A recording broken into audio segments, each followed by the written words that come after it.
Olá pessoal, estou retomando aí o assunto confiabilidade, que dentro lá da proposta do LinkedIn está dividido em 10 temas.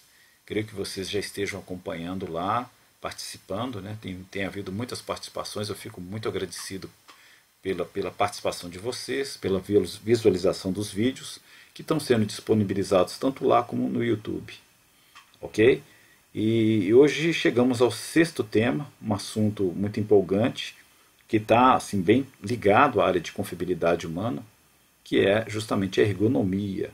Muitos talvez não façam essa associação, mas hoje vamos explorar essa combinação entre confiabilidade humana e ergonomia e ver como ambas se correlacionam e como elas atuam sistematicamente na melhoria das condições de trabalho para que o indivíduo possa desempenhar suas tarefas com melhor exatidão, com maior confiabilidade.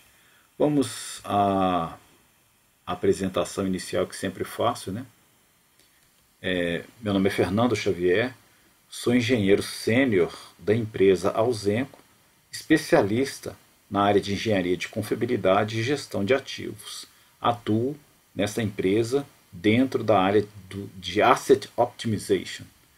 E sou também professor especialista em confiabilidade humana pela PUC Minas. Considerando esse momento profissional que vivo e também o fato de já estar atuando na docência, né, atuando como professor numa pós-graduação, me sinto muito fortemente motivado a seguir com esse trabalho, como tenho seguido, chegando já ao sexto tema, e boa parte desse material é também aproveitado no curso que venho desenvolvendo com o pessoal, né, com os nossos alunos lá da PUC. Muitos deles já engenheiros, profissionais já consolidados em suas carreiras e buscam esse conhecimento e tem sido muito gratificante fazer todo esse trabalho. Bom, vamos avançando, né? Dentro dos 10 temas da proposta que eu fiz a todos vocês, né?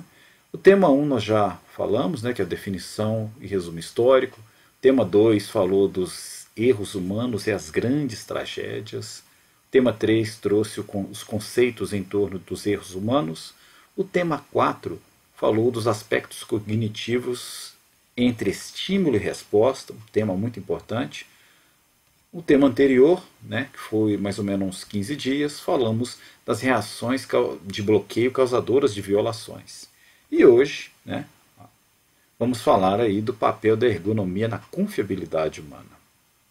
Vou tirar minha imagem aqui no cantinho para a gente ter um aproveitamento melhor da tela. Então vamos avançando aqui. Essa imagem que está aí nessa tão bem feitinha, né, tão bonita, mostra aí algumas pessoas especialistas, né, cientistas, medindo aí as dimensões do corpo, com também as dimensões da cadeira, do local de trabalho. Então essa visão da ergonomia ela é muito forte entre nós, né, que é justamente essa de adaptar o homem ao ambiente de trabalho, né, considerando as suas dimensões corpóreas, o seu biotipo e associando às condições de trabalho. É muito acertado pensar dessa forma, mas a ergonomia vai muito além disso, como vamos ver a seguir. Significado habitual que nós atribuímos à ergonomia. Trouxe para vocês aqui alguns daqueles significados, né, aquelas, vamos dizer assim, o que significa, o que é ergonomia, né? Então eu peguei alguns temas da internet e trouxe aqui para vocês, de alguns sites que julguei muito importantes, né? Vou mencioná-los aqui. Então, primeira definição ergonomia deriva da palavra palavras gregas ergon, que significa trabalho, e nomos, que significa normas. Então associa normas com trabalho. A palavra ergonomia, nesse sentido, representa o conjunto de regras e procedimentos que inspiram cuidados com a saúde do profissional no trabalho ou mesmo fora dele. Isso é muito importante. Trouxe isso do site meuportoseguro.com.br. A ergonomia é a ciência que estuda as adaptações do posto de trabalho em um contexto específico para melhorar a qualidade de vida e atividade laboral. Correto também, uma definição bem conhecida, bem interessante, trouxe lá do site InfoEscola. E trago também do site desse site que fala sobre a área de ergonomia, que é um site de estudos da área de ergonomia. A ergonomia consiste em um conjunto de disciplinas que estuda a organização do trabalho, no qual existem interações entre seres humanos e máquinas. Então essa definição aí, ela vem do site que eu vou mencionar daqui a pouco, que foi um dos sites que eu consultei também para a montagem desse trabalho. Vou lembrá-lo aqui, mas vamos seguindo adiante aí com o nosso assunto. Bom, a ergonomia, ela traz em si algumas visões assim que a gente pega no primeiro momento, né? Hoje se fala muito em ergonomia como engenharia de antropometria ou biométrica, engenharia organizacional do trabalho. Fala-se também da engenharia cognitiva e a engenharia de fatores humanos. Então, ao longo desses anos, desses últimos 10, 15, 20 anos, a ergonomia, como eu disse a vocês, ela já abrange mais áreas, avançou muito mais e hoje ela consegue até mesmo nos confundir com esses nomes mais avançados, mais amplos, né, que associam a organização do trabalho, questões do conhecimento na área cognitiva, do funcionamento da nossa mente e também dos famosos fatores humanos, né? Pegando esses termos que estão aí, nós podemos dividir desde já nas áreas de atuação da ergonomia. Então, a ergonomia física é uma das divisões da ergonomia, né, e ela atua justamente naquela parte da biometria, né, da antropometria. Então, muito interessante isso aí. Há também, né, da engenharia organizacional do trabalho, surge a ergonomia organizacional, que aí já envolve uma série de ações e medidas que atendem as pessoas nos mais variados aspectos dentro de uma organização, ambiente de trabalho, conforto nas áreas, relações entre as pessoas. Então envolve algo muito mais amplo que visa, entre outros aspectos, reduzir, por exemplo, absenteísmo, melhorar, né, a presença das pessoas, reduzir o turnover. Então são medidas que abrangem a coletividade. A ergonomia cognitiva, que vem da engenharia cognitiva, né, ela já entra naquele cenário que nós já falamos num dos temas anteriores, né, que aborda mais aquela questão de como a mente funciona e, assim conhecendo, poder propor soluções que possam melhorar o desempenho das pessoas no exercício das suas atividades mentais. Então, cria estímulos necessários para isso, ajuda as pessoas a exercitar mais as questões de tomadas de decisão, comportamento também, como lidar com o público, como fazer esses enfrentamentos, como melhorar a sua capacidade de resposta, de memorização, vários fatores ligados a esse aspecto da economia cognitiva. E por fim, a engenharia de fatores humanos certamente está muito ligado a essa área de atuação da ergonomia que se chama análise ergonômica do trabalho, que tem a sigla AET. Então, muito interessante isso aí. Está muito fortemente ligado a NR17. Nós vamos falar também um pouquinho disso aí. Então, dentro desse contexto, vamos à significação de cada uma dessas frentes. Ergonomia física, como eu disse a vocês, aborda os aspectos biomecânicos, anatômicos e fisiológicos, atua dentro da questão lá da antropometria, da biometria. Então, procura realmente adaptar os ambientes, os mobiliários, tornar a relação homem-máquina mais amigável, né? Então, dentro desse contexto, ela busca, né, melhorar essa interação do homem com o ambiente de trabalho, reduzindo problemas de saúde, né, nas articulações, na postura, nas questões que possam envolver, inclusive, distúrbios relacionados aí à nossa saúde física, né, e até mental, por assim dizer, que tem de alguma forma correlação com a nossa relação com o ambiente de trabalho.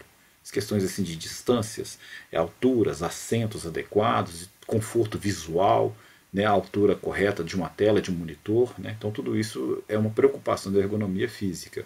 A ergonomia organizacional, ela já fala mais do ambiente, das relações internas, de como as pessoas se interagem, né, do que se pode fazer para tornar um ambiente, melhorar as questões de comunicação, de inter-relação entre as pessoas, atua muito fortemente na melhoria da coletividade.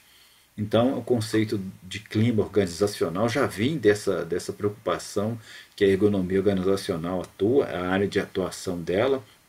Ela também auxilia muito dentro do aspecto de layout, né, um pouquinho, interage bem com a ergonomia física no sentido de tornar também os ambientes mais apresentáveis, mais confortáveis e que tragam harmonia melhor entre uma sessão e outra.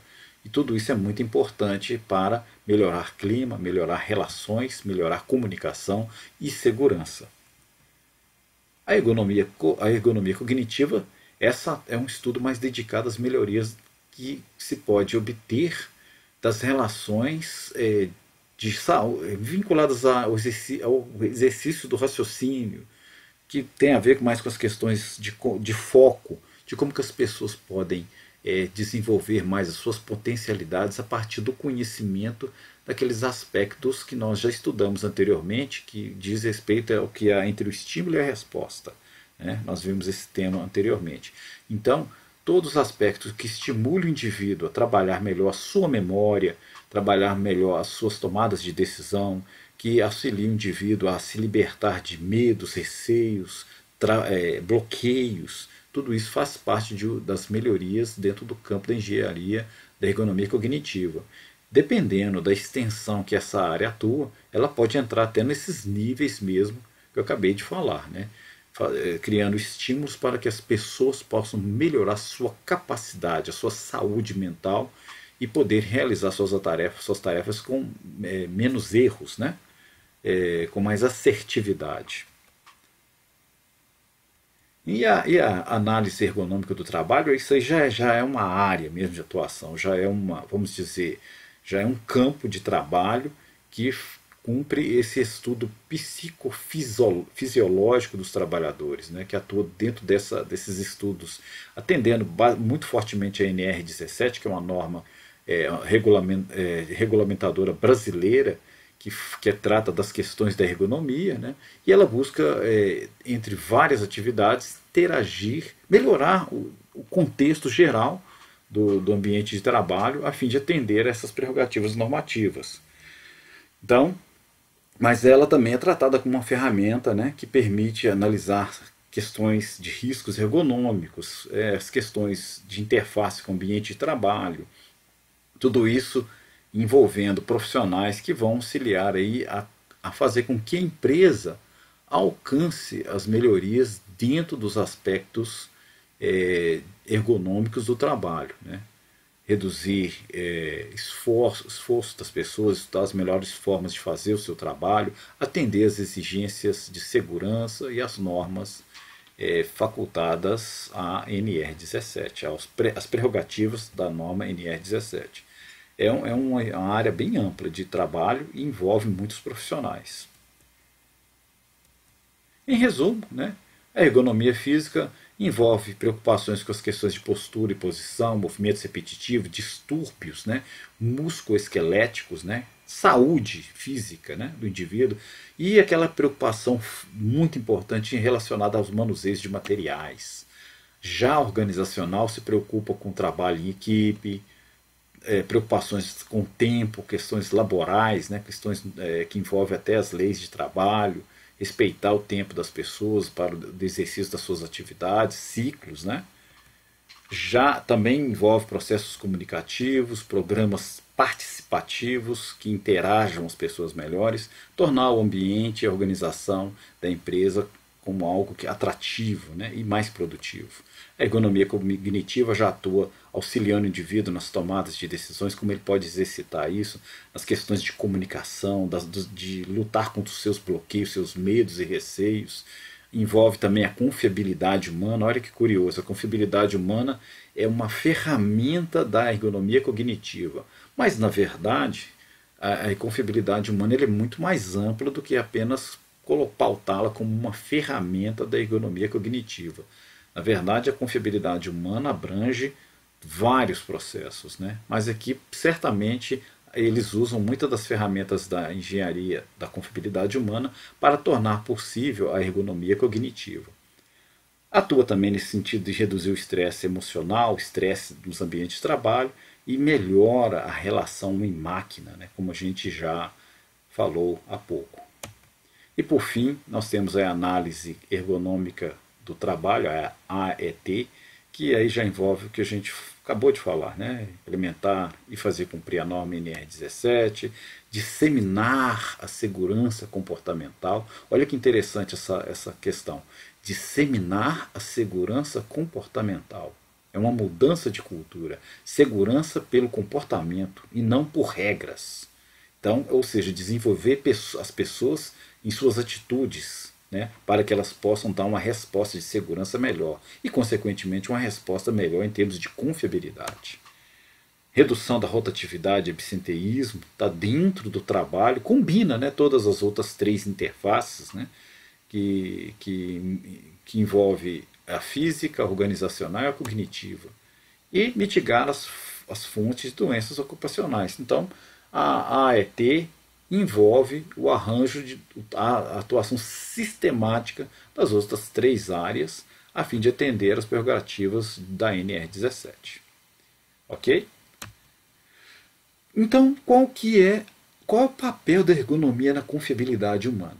Pela definição que já foi tratada no nosso curso aqui, o que é confiabilidade humana? A probabilidade de que uma pessoa não falhe, né? Ou seja, a probabilidade de que uma pessoa tenha sucesso na execução de uma tarefa para um determinado período de tempo, observando-se limites, condições e recursos prévios e adequadamente dimensionados.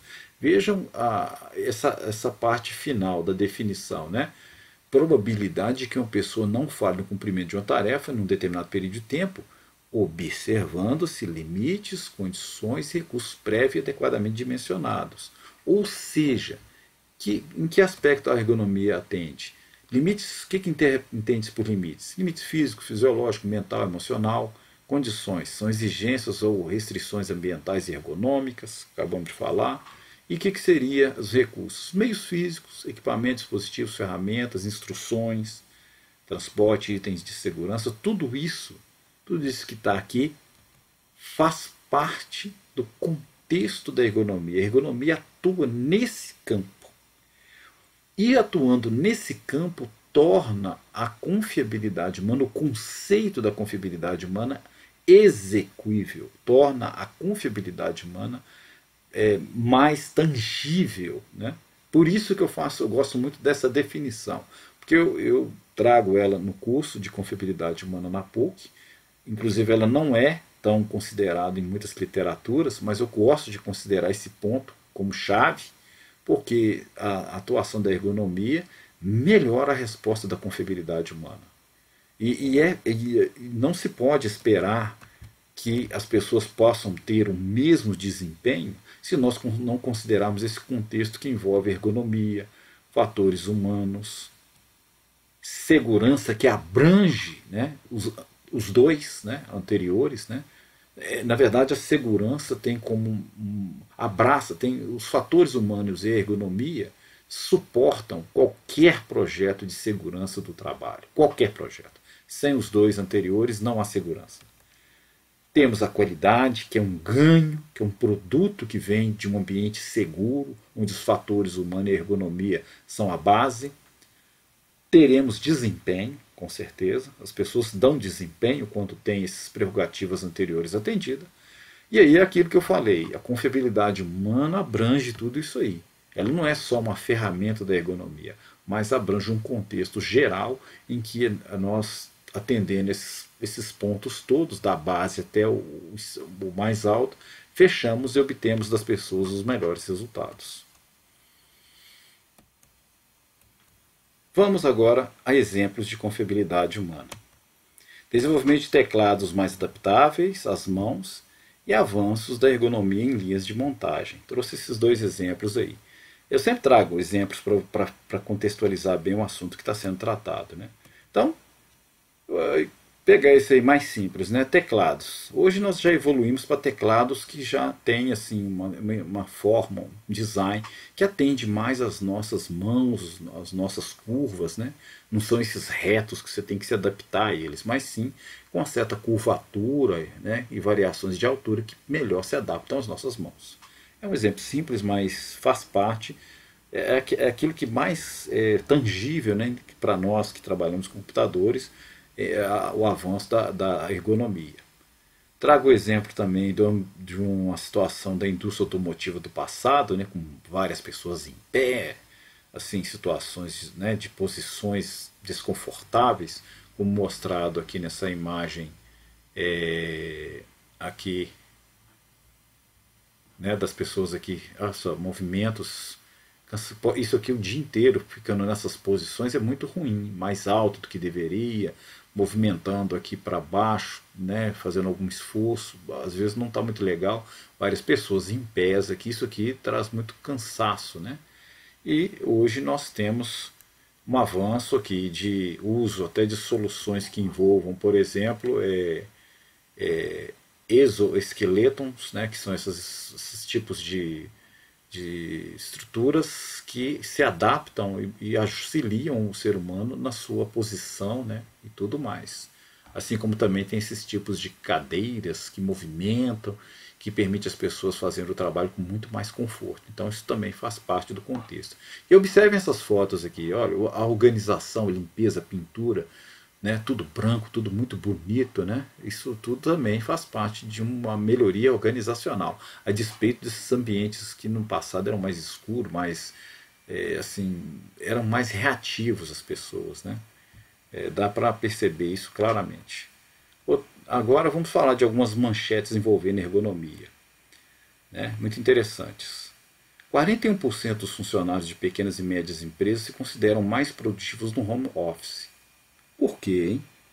Eu creio, e muitos assim respondem, é porque o ambiente de casa se mostra muito mais amigável, é muito mais gostoso, com relação aos filhos, com relação ao silêncio, não tem muitas perturbações, dependendo, né, da circunstância. Quando você tem o seu cantinho para trabalhar, você trabalha podendo desempenhar melhor as tarefas, dar uma parada para fazer um lanche, reduz muito as perdas decorrentes de transporte, de deslocamento, né? E hoje você tem recursos que permitem você interagir com as pessoas de uma maneira rápida, consistente e com muito conforto. Então, com certeza, isso envolve uma espécie de ganho ergonômico em nossas casas, né? Porém, né, é conveniente que se mencione também que o home office improvisado pode causar feridas crônicas de longo prazo. Então essa reportagem aqui do Globo e essa reportagem do Estadão, né, elas abordam duas situações conflitantes. Ganhos muito grandes de produtividade e conforto, ao passo também que de repente muitas pessoas também estão adquirindo doenças ocupacionais por estarem em ambientes dentro de casa em que haja muita improvisação, não esteja observando as questões ergonômicas como se deve. Então são dois pontos de alerta e importante, né? Um pelo ganho e outro pela perda. Diversidade reduz o turnover nas empresas, né? Olha que interessante essa reportagem, né? Eu peguei essa aqui de uma empresa chamada McKinsey, que é uma empresa australiana que atua na área de consultoria, uma das melhores empresas de consultoria do mundo, né? Que ela tem as relações entre as pessoas, papel muito importante. Ela tem esse programa aqui, Delivering Through Diversity, que no caso seria a diversidade como alavanca de performance. Então, considera que a pluralidade de gêneros em cargos gerenciais está relacionado a uma maior lucratividade para as empresas. Mas isso também envolve profissionais da base, né, dos mais variados níveis e condições. Se eles são respeitados quanto à sua diversidade, né, eles se sentem mais acolhidos dentro da empresa e, consequentemente, dão melhor resultado. Isso faz parte de qual das áreas da ergonomia? Ergonomia organizacional. E aqui temos justiça, né, condena o banco tal a pagar uma multa de R$ 800 mil por problemas, por erros, né, na questão da ergonomia. Né? Falou-se, nesse caso aqui, descuidos em relação às questões que estavam levando os funcionários a sofrerem lesões por esforço repetitivo e também problemas de saúde ligados ao conforto, a questão da postura, da posição. Né? Então, muito interessante, tanto os exemplos como as notícias que eu trouxe aqui para vocês. Né? Para fechar, né, vamos falar agora da bibliografia. Sempre trago também uma bibliografia para vocês. Eu encontrei uma boa informação aí sobre esse livro, pesquisei bastante, estou até na captura desse livro aí, que é esse que fala da confiabilidade humana e voltada para projetos ergonômicos de centros de controle de processos de alto risco. Né? Talvez aquelas salas de controle de usinas nucleares é um bom exemplo disso. Então, é uma produção brasileira, uma obra muito interessante, trago aí pelas autoras Venétia Santos, Maria Cristina Zamberlan, né, e também Bernardo Pavardi, são os autores dessa obra, publicada em 2009, e com certeza trata de um tema em que vincula a confiabilidade humana com um projeto ergonômico e envolve também salas de controle. Então, salas de controle, gente, é um exemplo típico de um ambiente que precisa ser bem pensado com relação a vários aspectos envolvendo ergonomia. E se a gente imaginar uma usina nuclear, então aí pesa bastante essas questões ergonômicas como diferenciais para diminuir falhas, né, para aumentar a confiabilidade humana. Então, está aí uma obra muito interessante. Eu também estou na captura dela, não tenho esse livro ainda, só li alguns aspectos relacionados a ele e vamos ver o que a gente descobre com esse material mais para frente. Portanto, chegamos ao fim aí do nosso tema de hoje, que é o tema 6. No próximo é o tema 7, fatores de modelagem de desempenho, os FMDS. Ok? Então, até lá. Espero que tenham gostado desse tema de hoje e estarei sempre aqui trazendo para vocês assuntos de confiabilidade humana dentro lá da nossa plataforma do LinkedIn. Então, muito obrigado.